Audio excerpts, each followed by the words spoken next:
Now we're going to start where we left off the last time. As I recall, we were mentioning the world of the mind to be that invisible dimension that exists beyond our senses. And the world of the body is where our biological, so-called five physical senses operate.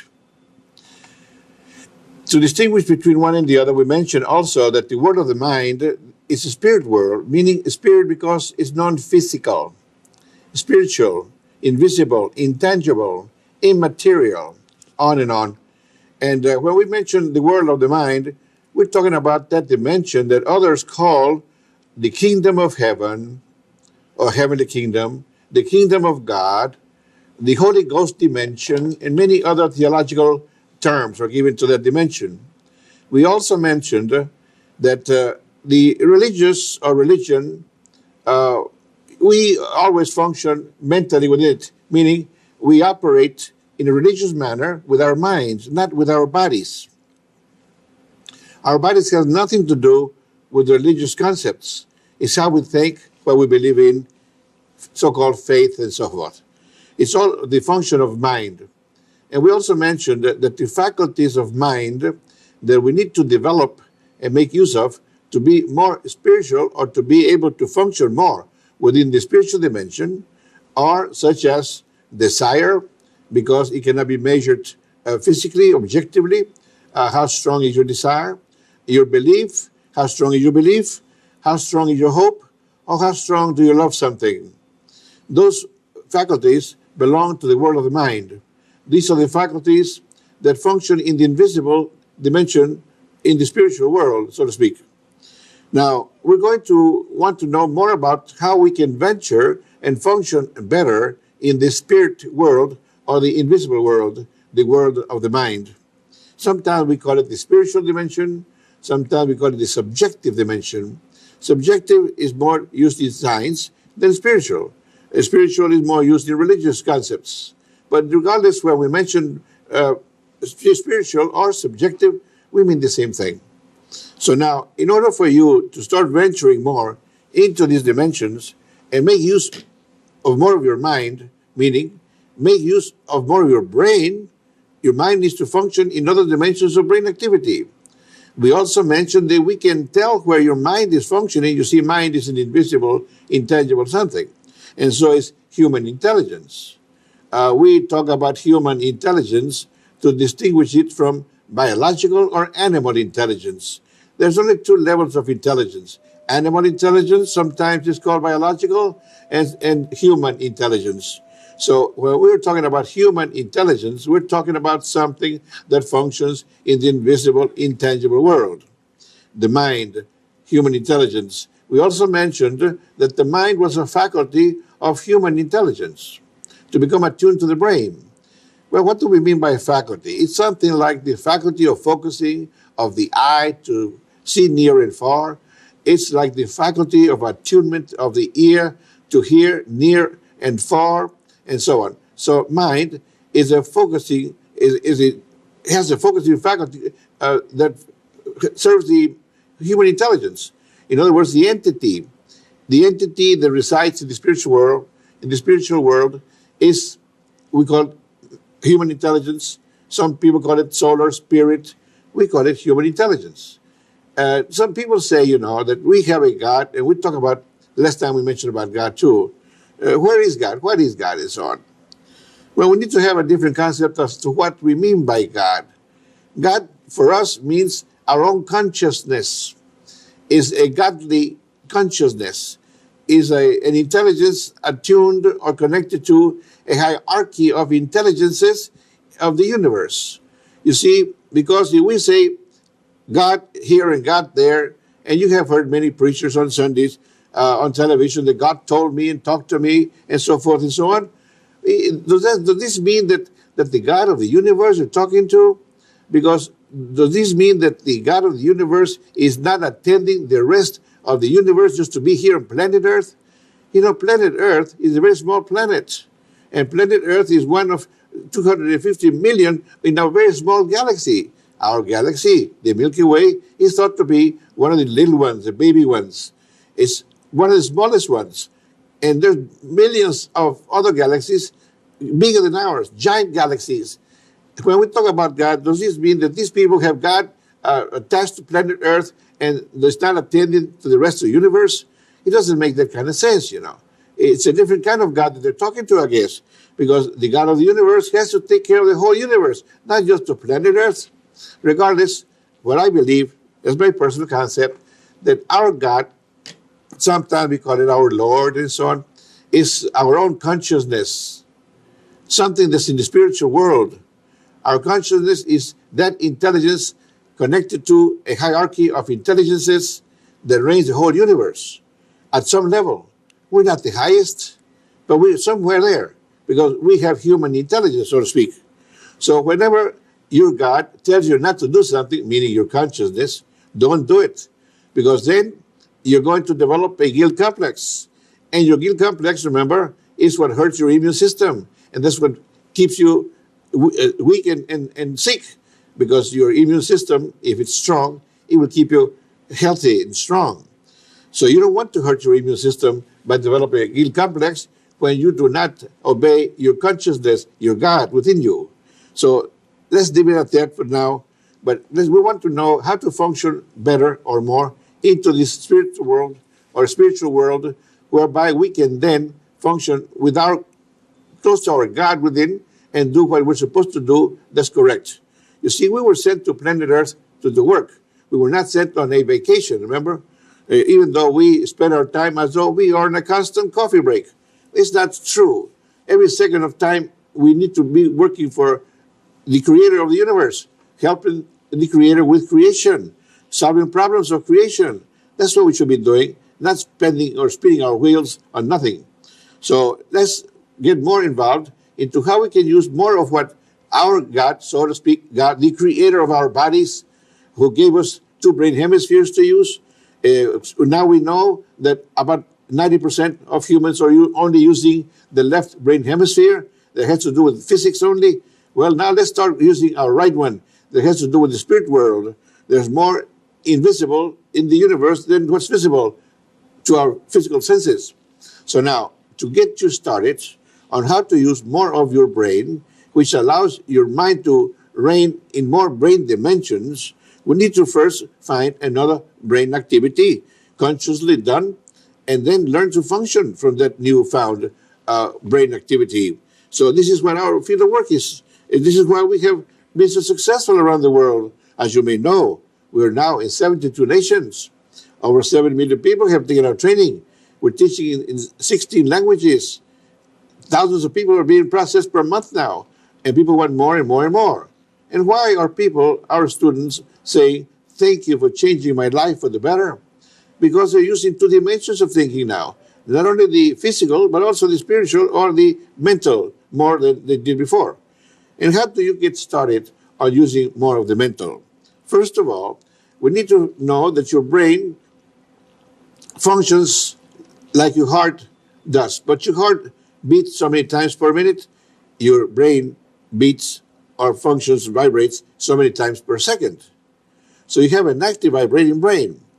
Now, when you go to sleep, you are at the outermost or highest level of brain activity. When you go to sleep, your brain starts calming down. And they call this sleep and dream cycles. Your brain starts slowing down. There's 4 different dimensions. Dimension number 4 is the outward, where you are now, consciously observing this program. Then when you close your eyes and you're tired, you want to go to sleep, then the brain starts slowing down into dimension number 3, dimension number 2, down to dimension number 1, the one that you first started on when you were born.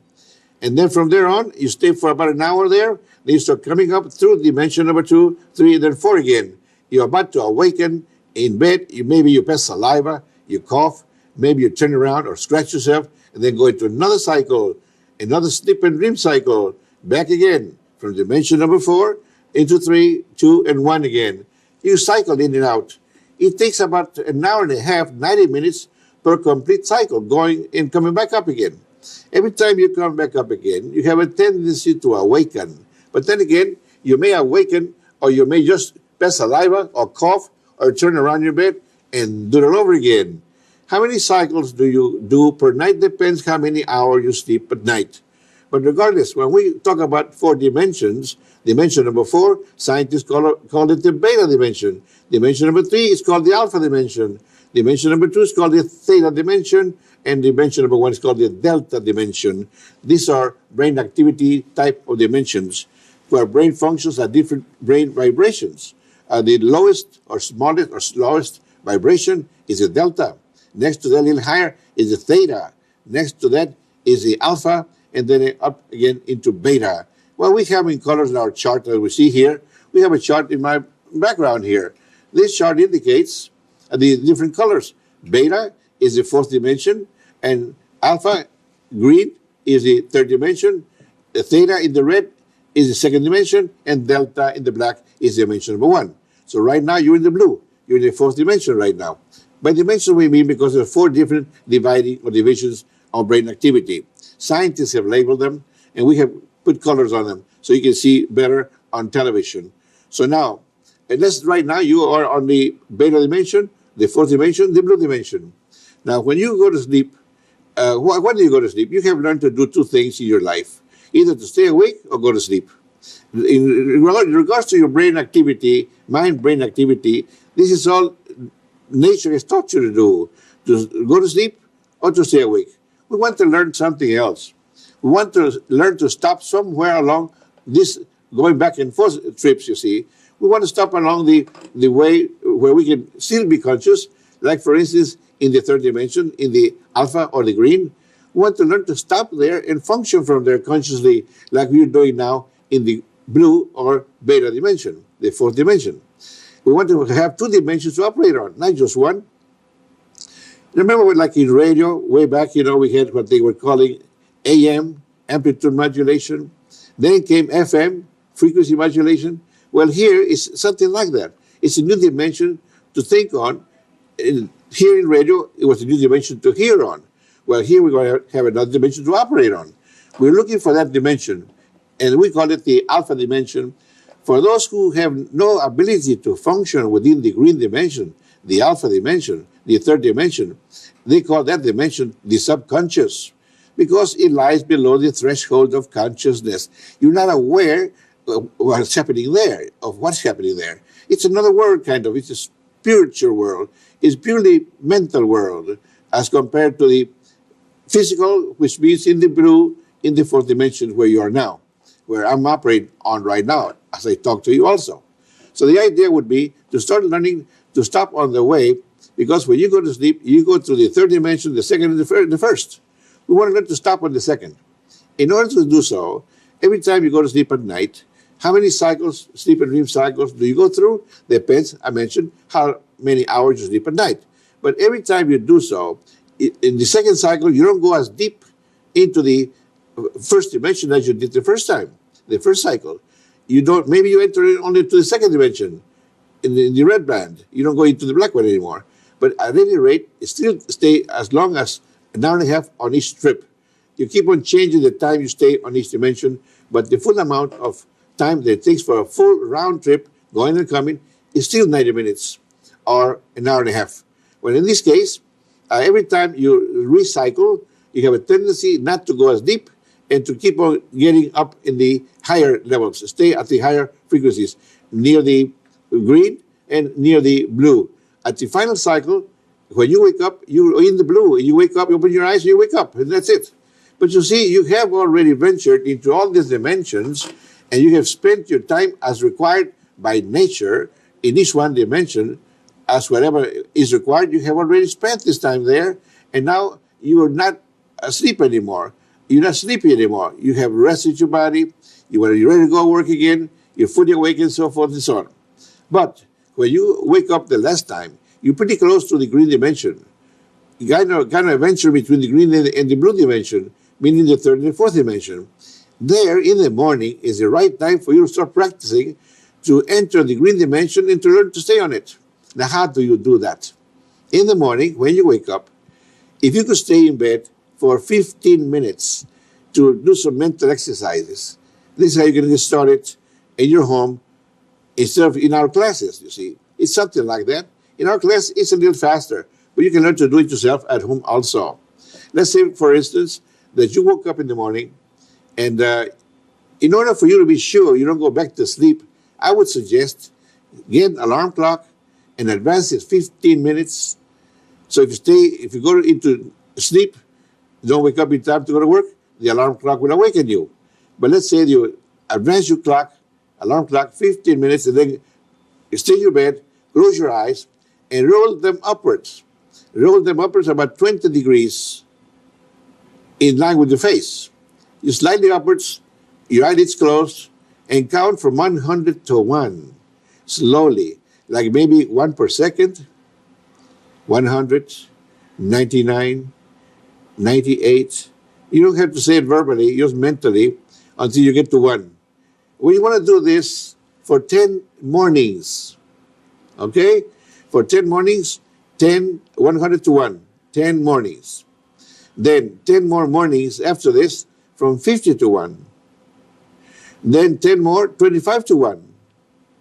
Then 10 more, 10 to 1. And finally, you will learn to stay there counting from 5 to 1. When you have done this, and you've gone through all of these days, now you are getting into the green band and staying there. Now, in the green band, after you've done this many days, it is your time now, then, that is, to start using your mind in this dimension. What do we mean by using our mind in that dimension? First of all, you want to start visualizing. What's visualizing?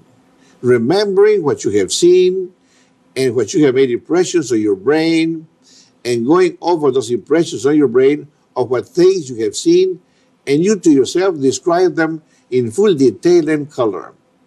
Whatever you have seen, maybe a scene or an object or a person, describe the person to yourself mentally or verbally if you want to. You don't have to do it verbally, but mentally, and describe the person to yourself in full detail and color. Visualizing is recalling and going over what you have seen with your biological senses. Seeing, of course, is done with your biological senses.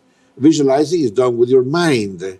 But we want to do it not in the beta region, not in the blue region, in the fourth dimension. We want to do it in the third dimension, in the green region, in alpha. Learn to use your mind there by practicing visualization, it's called. Now, this is the first step into learning to function in the green dimension. Now, when you have developed the proficiency in going into this dimension, then we're going to start using other techniques for you to become more, let's say, practical, more proficient in the use of the spirit world. That is the spiritual dimension. The green dimension, what used to be called the subconscious, you're learning to use your subconscious consciously. Once you have learned to use your subconscious consciously, the subconscious will cease to be subconscious. You will then call it inner consciousness. And the blue outer consciousness, you will then become aware that at the green dimension, within the alpha dimension, is a connection to the right brain hemisphere that 90% of people have not been using to think with. Only 10% of people, by natural means, develop the use of the right brain hemisphere. Now, then you will learn that the blue region, when there, you're connected to the left brain hemisphere in the physical world, and when you are connected to the green region, the alpha region, the third dimension, you're connected to the right brain hemisphere. Now, the right brain hemisphere reigns in the world of the mind. The left one reigns in the world of physics. So we learn to use the world of physics, outer dimension, the world of the mind, inner dimension. By this we mean inner conscious dimension, and outer conscious dimension is not the subconscious anymore for you. We know that, and we have seen and we have become aware that many writers have written hundreds and thousands of books of how great the subconscious, they used to call it the giant, the sleeping giant within us, that when this sleeping giant wakes up, all of a sudden, great things are done by human beings. Inventors invent something, discoverers and so forth. They say the sleeping giant has awakened. Well, the subconscious giant, they used to call it. Now we know that it is a dimension that most of us could not function within it without training. Meaning 90% of people need to learn how to use that dimension to awaken the so-called subconscious giant, and the giant to be working for us all day long whenever we need it.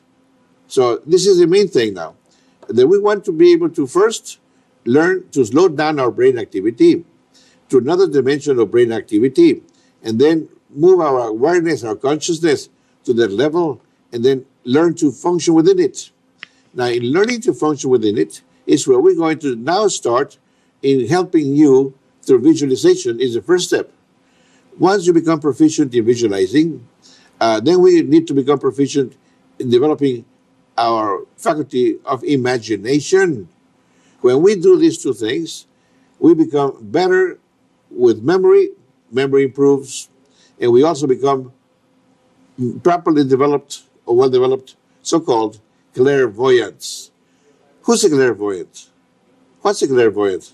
It is now known that a clairvoyant is a person who can function within any one of the two dimensions. In other words, can function as well in one as in the other. Can use the conscious dimension, the blue region, as much and as well as the green or the alpha region, the third dimension. We call it the third dimension and the fourth dimension, having nothing to do with the fourth dimension as it is understood to be, or the third dimension or the second dimension as it's understood to mean. Here we mention dimensions and in relation to the level of the brain. The first, the most primitive. The second, less primitive. The third, even less primitive. And the most advanced are developed the fourth dimension, which is the blue region of the chart, or the beta dimension of brain activity, as scientists call it.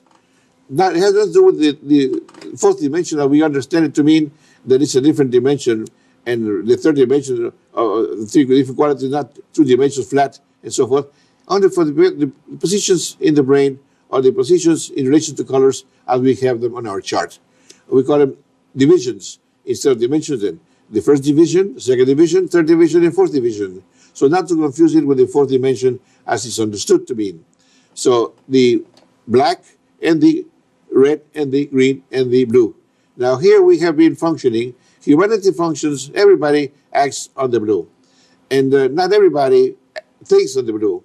10% of humanity think on the green with the right brain hemisphere. And these people are the lucky ones, they say. Why? Because they are very healthy, they're very spiritual, they believe in God, they're very religious, they're safe from accidents for some reason because of intuition. They're safer wherever they are, and they're more successful because of intuition. Also, because they don't make so many mistakes. You see, sinning a sin is missing our mark, somebody said. Missing our mark means not accomplishing what we're supposed to accomplish. If we want something, we get something else. Meaning, you made a mistake. That's what that means. So sinning, you sin because you make a mistake. And when do we make mistakes? Because when we're ignorant of not knowing what we're doing. If you don't know what you're doing and make a mistake, you're going to suffer for it. They say that if you don't know, you're ignorant. Where ignorance does not exempt you from suffering. You make a mistake, you're going to suffer for it. So it's knowledge that keeps you from suffering because of making mistakes. So intuition, right brain hemisphere, you're more times right than wrong. You will suffer less then because you're going to hit the mark. You're not going to sin and hurt God's creation. We only hurt God's creation because we don't know any better. We destroy, we cause people to suffer because we don't know any better. If we knew better, meaning if we knew what we're supposed to be doing on this planet, we wouldn't want to hurt anybody. And we won't hurt anybody because we know better. And we do the right thing. And the right thing is be constructive, creative, and try and solve as much as you can people from suffering. Develop more confidence, charisma, personal power, and influence with the techniques in Silva Ultramind's Persuasive Thoughts book at booksellers worldwide in audio, ebook, and print editions.